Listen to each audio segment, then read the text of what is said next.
Good morning, good morning, good morning. Ayan po mga kalingap, at ang dalawa nating estudyante ay nag-aayos na ng kanilang bag. Anong oras na? O, ayan. Hoy, ang baon mo. May tubig po. Very good. Yan. O, ikaw, may tubig ka ba?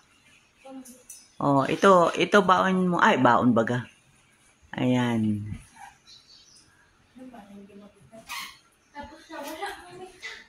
Ayos na. Uy, yung inyong mga kape doon, inubos na baga ninyo? Nabos ko lang kasi. Uy, magtali ng buhok. Hindi gayan, mamaya-maya. Isahangir mo yan doon sa labas, ha? Yung herbal mo, unin mo, Day. Nasaan ba? Hoy, girl, yung iyong taas. Yung iyong uniform. At hindi mo naman gagamitin yan. Ayan mga kalinga, pag ganito pong umaga, busy po ang mga estudyante natin. Ayan. At si Lira naman, hi Lira. Ayan.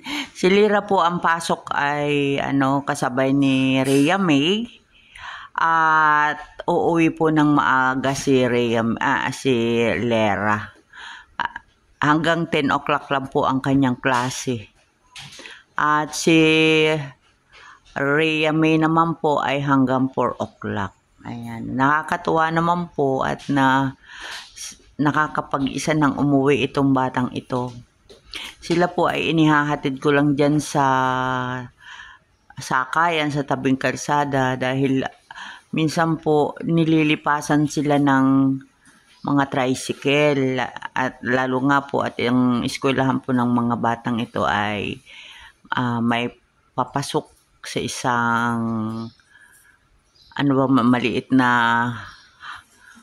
yung eskwelahan po nila ay talagang sasadyain ng tricycle. Yan dahil nga po yan at sila po ay nag-aaral ay sa Hunggo, Barangay Hunggo. Ayan, ang gaganda baga, oh. Oh, pareho halos ang laki niyan. Uy, gandahin naman suklay. Naman, pati ikaw manuklay. Oh, ayan. Oh. Live kayo dyan. Oh, ayan. Ay, sara yung toilet natin. Oh, bago naman. Oh, ayan. Sinong pinakamaganda mag-ayos? Ako. Sige, papanoorin ko.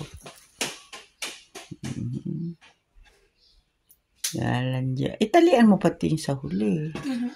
Mamaya ay bisaklat na. Buhak mong kulot. Ayan po ay si Kulot.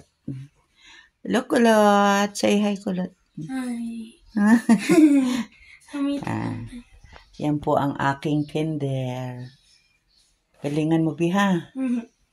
Para ikaw ay next year ay grade 6 na. Oh, make it. Kuya! Paikot. Hindi ako marunong. Yung puyod mo nga yung dalawahan lang. Oh, ganun pala yun. Hindi, patingin, ganda na. Isakop mo yung dulo. Ayan. Ay, nakaya naka-usli. Oh, ayan po. Mga dalaginding na po itong ating mga estudyante. Late na tayo. O, magpakilala ka muna dito. Ang pangalan mo? Lira. Ako po si Lira, ganun. Ako po si Lira. Ayan. Pasok na ngayon. At ikaw naman, sino ka? Si Rhea May po. Rhea May. Busy po sila sa pagpaganda ng kanilang mga hair. Bilisan mo.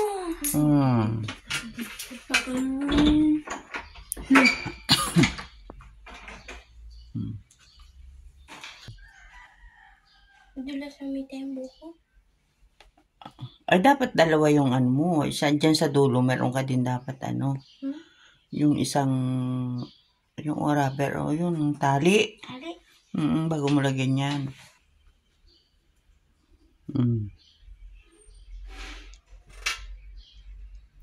Ito yung pambigay mo dun sa nanay mo. Baka mawala, ha? Mami, tayo nga ko yan. Dapat lang. Ayan, tapos lagyan mo muna ng blue sa dulo. Ayan. Di ba? Oh, maganda. Katerno pa nung iyong uniform. Huwag karamihan ng huwag karamihan ng burluloy sa ulo at na-over naman ay hindi na maganda tingnan. Ayan, kung marunong na sila mag-ayos ng sarili nilang buhok. Uy, ang magandang babae naman, ha? Hi! Hi, girl! Sila ay iisang eskwelahan ang pinapasukan, kaya sila ay sabay pumasok. Nakaka-attend ka ng flag ceremony? Nagbabayang magiliw kayo? Uy, galingan mo, ha? Pero ayaw mag-review. Ayaw mag-review. Ano yung assignment? Oh, sige, gaya yung iyong baon ba na ilagay mo na sa bag? Ito po naman. Ay, hindi, yung yung pagkain. Andun sa bag ko, mamita. Very good. Pati ang ilaw, hindi ka nakapatay ng ilaw.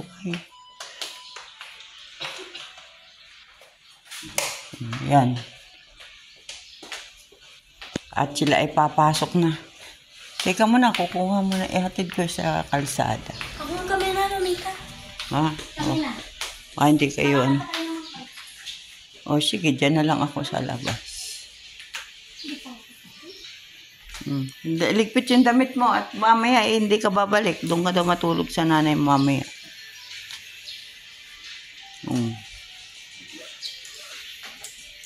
Pati yan, puti na yan.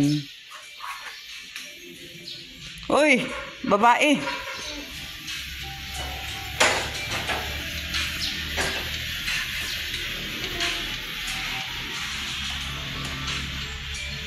Parito ka muna, Ming. Hindi na ako mag-necktie. Ha? Hindi na ako mag-necktie. Bakit? Pero nice naman. Maganda ba yung kumplito? O, sige na. Tanghali na kayo. Nasaan yung pamasahin ninyo? Dali na kayo at tanghali na. Uy. Sige. Bye-bye.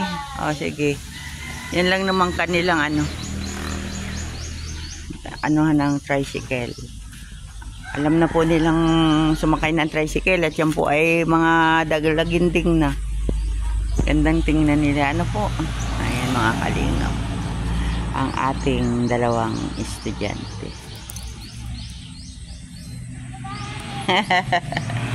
Sige na. Hoy, ingat kayo.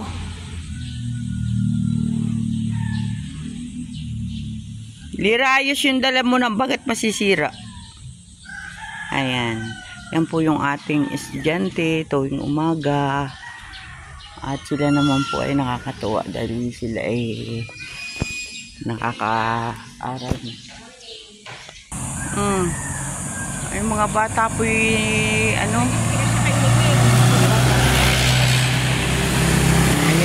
Ngayon lang nakasakay ang dalawang bata o anong oras na.